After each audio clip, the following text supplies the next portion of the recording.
जय हिंद साथियों, आप लोग कैसे हैं। उम्मीद करता हूं कि आप लोग बहुत ही बढ़िया होंगे। ठीक है, तो आज की इस वीडियो में हम लोग क्लास 12 के साइकोलॉजी, ठीक है, साइकोलॉजी के हम आपको टॉप 10 VBI सब्जेक्टिव क्वेश्चन इस वीडियो में कंप्लीट करेंगे, जो आपको 2025 की बोर्ड परीक्षा में आपको यहां से क्वेश्चन देखने को मिलने वाला। तो आपको जो भी 2025 में शामिल होना चाहते हैं विद्यार्थियों, वही लोग इस वीडियो को जरूर देखकर जाइएगा। इस वीडियो में हम आपको याद करवा देंगे सभी सब्जेक्ट, ठीक है।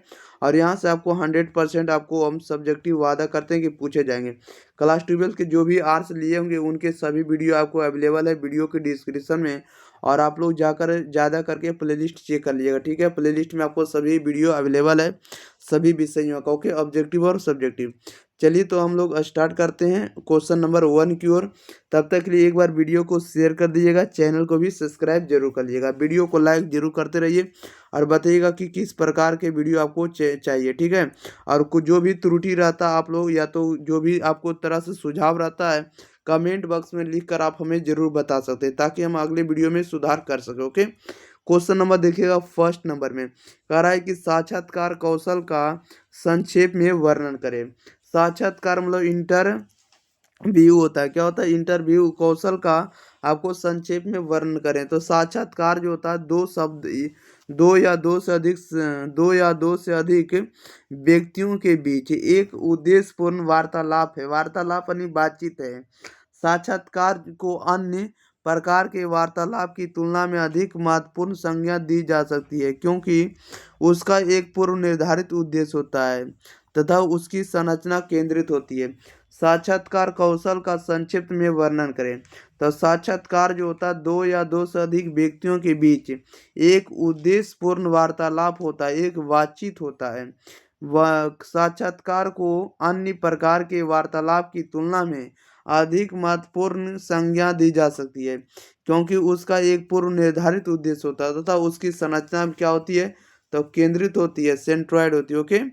इस तरह से आपको याद रखना है। चलिए क्वेश्चन नंबर 2 लेते हैं। क्वेश्चन नंबर देखिए 2 में क्या कह रहा है। क्वेश्चन नंबर 2 में कह रहा है कि व्यक्ति समूह को में क्यों शामिल होता है, बताएं, बताइएगा। व्यक्ति जो है समूह में क्यों शामिल होता है, बताएं। तब व्यक्ति निम्न कारणों से समूह में शामिल होते हैं। पहला नंबर प्रतिष्ठा या हैसियत की दृष्टि से और सुरक्षा की दृष्टि से। अगला है व्यक्ति की मनोवैज्ञानिक और सामाजिक आवश्यकताओं की संतुष्टि के लिए। और अगला है लक्ष्य की प्राप्ति के लिए। और अगले में शामिल होना चाहता है इसलिए कि ज्ञान और जानकारी या सूचना प्रदान करने के लिए। और आत्मसम्मान के लिए, ओके, किसके लिए, तो आत्मसम्मान के लिए, जो कि अगला पॉइंट है, ओके। चलिए तो इस ये भी समझ गए होंगे। क्वेश्चन नंबर लेते हैं हम लोग 3rd नंबर की ओर। क्वेश्चन नंबर 3rd में कह रहा है कि दबाव के प्रकार का वर्णन करें। दबाव के प्रकार का वर्णन करें तो दबाव के प्रकार निम्नलिखित है। पहला नंबर आपको है कि भौतिक, क्या है, तो भौतिक एवं पर्यावरणीय दबाव। क्या, तो भौतिक एवं पर्यावरणीय दबाव। तो भौतिक दबाव वे कहलाते हैं जिनके कारण हमारी शारीरिक अवस्था में परिवर्तन पैदा होता है। और पर्यावरणीय दबाव हम लोग उसे कहेंगे हमारे परिवेश की ऐसी अवस्थाएं होती है जो मूलतः अपरिहार्य होती है। उदाहरण के रूप में हम लेते तो शीतकाल की सर्दी, ग्रीष्मकाल की गर्मी इत्यादि, ये सभी जो पर्यावरणीय दबाव है, ओके। नेक्स्ट क्वेश्चन लेते हैं। क्वेश्चन नंबर देखिए, इसी का जो अगला पॉइंट है, पहला नंबर में कह रहा था कि मनोवैज्ञानिक दबाव क्या होता है। मनोवैज्ञानिक दबाव वे कहलाते हैं, मनोवैज्ञानिक दबाव जो होते हैं वे कहलाते हैं जो हमारे मन में उत्पन्न होते हैं। अगला है कि सामाजिक दबाव, इस प्रकार के दबाव बाह्य होते हैं और अन्य लोगों के साथ हमारी अंतर क्रियाओं के कारण पैदा होते हैं। उदाहरण के रूप में ले तो सामाजिक दबाव में आपको तनावपूर्ण संबंध आएगा, लड़ाई झगड़ा आएगा आदि, जो है सामाजिक दबाव के क्या है, तो उदाहरण है, एग्जाम्पल है, ओके। याद रखिएगा इतना बात। अगर कहीं आपसे पूछा जाएगा कि मनोवैज्ञानिक दबाव क्या है, तो मनोवैज्ञानिक दबाव वे हैं जो हमारे मन में उत्पन्न होते हैं। सामाजिक दबाव क्या, तो सामाजिक दबाव जो होते हैं बाह्य रूप से होते हैं और ये हमारी अन्य लोगों के साथ हमारी अंतर क्रियाओं के कारण उत्पन्न होते हैं, पैदा होते हैं। जैसे लड़ाई झगड़ा हो गया, तनावपूर्ण संबंध हो गया, या तो जो भी समाज में घटित हो रही है, ये सब क्या है, तो सामाजिक दबाव के उदाहरण है। चलिए नेक्स्ट क्वेश्चन लेते हैं। क्वेश्चन नंबर देखिए 4 नंबर में कह रहा है कि पर्यावरणीय चेतना को बढ़ाने की किन्हीं दो विधियों की विवेचना करें। पर्यावरणीय चेतना को बढ़ाने की किन्हीं दो विधियों की विवेचना करें। तो पर्यावरणीय चेतना को बढ़ाने की दो विधियां निम्नलिखित है। पहला नंबर है कि पर्यावरण संबंधी परिवर्तन के लिए राजी करना, यानी इसमें लिखना है आप लोगों की प्रतिष्ठित व्यक्ति द्वारा भाषण एवं सभा के माध्यम से लोगों के आज के पर्यावरण के दुष्परिणाम को बताना और कैसे इसमें लाभदायक परिवर्तन किया जाए, इसके लिए लोगों को न केवल जानकारी दें बल्कि राजी भी करें। पर्यावरण संबंध के बारे में अगर परिवर्तन करना है या राजी करना है, उसके लिए क्या करना होगा, तो जो भी प्रतिष्ठित व्यक्ति है उसके द्वारा भाषण देना होगा, या तो सभा के माध्यम से लोगों के जो पर्यावरण है, इन्वायरमेंट है, उसके दुष्परिणाम को बताना होगा, उसके लाभदायक बारे में बताना होगा, यूजफुल के बारे में बताना होगा कि किस प्रकार से हम चेंजिंग कर सकते हैं। और इसके बारे में बताना ही नहीं, जानकारी ही नहीं देना, बल्कि उसको क्या करना होगा, सहमति भी देना होगा, राजी भी करना होगा, एग्री भी करना होगा। और यह जो होगा आपको, यह काम जनसंपर्क के माध्यम से जैसे जैसे समाचार पत्र, रेडियो, टेलीविजन से भी किया जा सकता है। यानी हम किसी को भी एग्री कराएंगे या तो सूचना देंगे, जानकारी देंगे, तो कैसे दे सकते हैं, समाचार पत्र के माध्यम से, रेडियो के माध्यम से, टेलीविजन के माध्यम से, इस तरह से हम लोग दे सकते हैं। ठीक है। अगला नंबर आपके पास है पारितोषिक देना। पारितोषिक देना इसका मतलब पर्यावरण में समुचित परिवर्तन लाने के लिए लोगों को प्रेरित करना, ठीक है, मोटिवेट करना जरूरी है। पर्यावरण परिवर्तन संबंधी अच्छे कार्यों के लिए उन्हें पारितोषिक देना जरूरी है।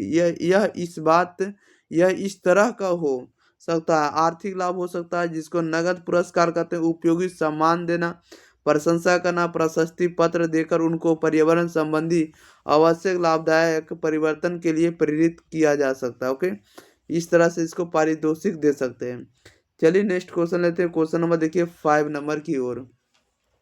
कह रहा है कि मानसिक रूप से बीमार व्यक्तियों के पुनर्वास की प्रविधियों का वर्णन करें। यानी मानसिक रूप से बीमार व्यक्ति हैं, उनके लिए पुनर्वास की प्रविधियों का वर्णन करें। तो इसमें लिखिएगा मनोवैज्ञानिक विकारों के उपचार के दो घटक होते हैं। मनोवैज्ञानिक के विकारों के कितने उपचार होते हैं, तो दो घटक होते हैं। पहला लक्षण में कमी आना तथा दूसरा जीवन की गुणवत्ता में सुधार आना। कम तीव्र विकारों जैसे सामान्यीकृत दुश्चिंता, प्रतिक्रियात्मक दुर्भीति के लक्षणों में कोई कमी आना जीवन की गुणवत्ता में सुधार से संबंधित होता है, जबकि मनोविकलता जैसे गंभीर तथा खतरनाक मानसिक विकारों के लक्षण में कमी आना रोगी के जीवन की गुणवत्ता में सुधार से संबंधित नहीं हो सकता है, क्योंकि कई रोगी नकारात्मकता के लक्षणों से ग्रसित होते हैं। और इस तरह के हम कह सकते हैं, या इस प्रकार के रोगियों में आराम जो होता है, निर्भरता लाने के लिए पुनः स्थापना की आवश्यकता होती है। ओके, यानी जो भी मनोविकलता वाले जो व्यक्ति है, वे रोगियों को आपको आराम पर निर्भर करने के लिए क्या करते हैं, तो पुनर्स्थापना की आवश्यकता पड़ती है। नेक्स्ट क्वेश्चन नंबर लेते हैं हम लोग 6 नंबर की ओर। कह रहा है भारत में मुख्य सामाजिक समस्याओं का वर्णन करें। तो वंचना, असुविधा या अहित और भेदभाव हमारे जीवन की महत्वपूर्ण समस्याएं हैं, जो व्यक्ति के व्यक्तिगत जीवन एवं सामाजिक जीवन को अधिक प्रभावित करते हैं। ठीक है, याद रखिएगा कि भारत में मुख्य सामाजिक समस्याओं का वर्णन करें।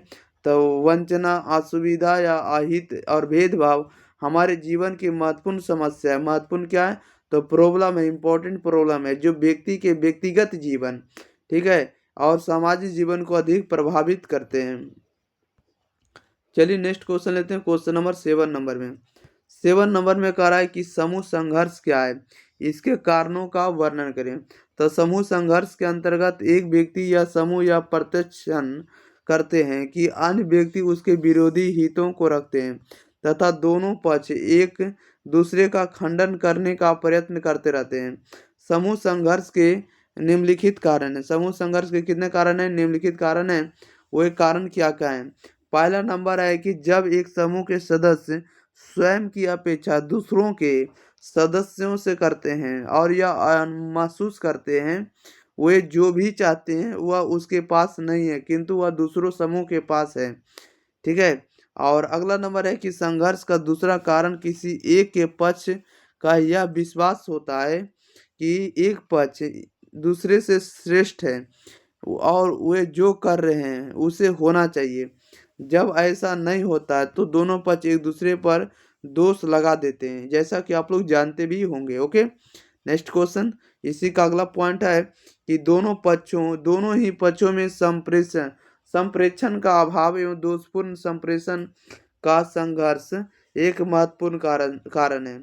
पूर्वग्राही प्रत्यक्षण अधिकतर संघर्ष के कारण होते हैं। नेक्स्ट क्वेश्चन नंबर देखिएगा आप लोग 8 नंबर में कह रहा है कि संचार की बाधाओं को दूर करने के उपायों का वर्णन करें।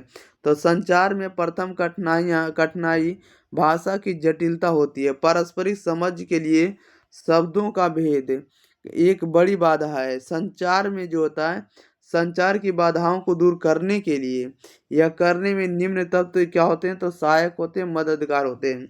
संचार स्पष्ट, प्राप्तकर्ता के प्रत्याश के अनुरूप, समुचित, समयानुसार और एक समान, लोचदार तथा स्वीकार्य होना चाहिए। चलिए समझ गए होंगे। क्वेश्चन नंबर लेते हैं 9 नंबर में। 9 नंबर में कह रहा है कि अभिक्षमता, इसको करिए। ठीक है, अभिक्षमता क्या है, तो किसी विशेष क्षेत्र की विशेष योग्यता को अभिक्षमता कहते हैं। किसी विशेष क्षेत्र की विशेष योग्यता को, विशेष एबिलिटी को हम लोग अभिक्षमता कहते हैं। अभिक्षमता विशेषताओं का एक समायोजन है जो व्यक्ति द्वारा प्रशिक्षण के उपरांत किसी विशेष क्षेत्र के ज्ञान अथवा कौशल की क्षमता यानी कैपेसिटी को प्रदर्शित करती है। ओके, या डिनोट करती है। नेक्स्ट क्वेश्चन 10 नंबर कह रहा है कि चेतना के 3 स्तरों के बारे में लिखें। चेतना के 3 स्तरों के बारे में लिखिए। तो चेतना पहले लिखिएगा कि चेतना के बारे में लिखिएगा तो चेतना इसके अंतर्गत वे चिंतन, भावनाएं और क्रियाएं आती है जिनके प्रति लोग जागरूक रहते हैं। और अगला नंबर इसी में अगला है अवचेतन। अवचेतन में इसके अंतर्गत वे मानसिक क्रिया आती है जिसके प्रति लोग तभी जागरूक जब वे उन पर सावधानी पूर्वक ध्यान केंद्रित करते हैं। और इसी में अचेतन, यह चेतना का तीसरा स्तर है। इसके अंतर्गत ऐसी मानसिक क्रिया आती है जिसके प्रति लोग जागरूक नहीं होते हैं।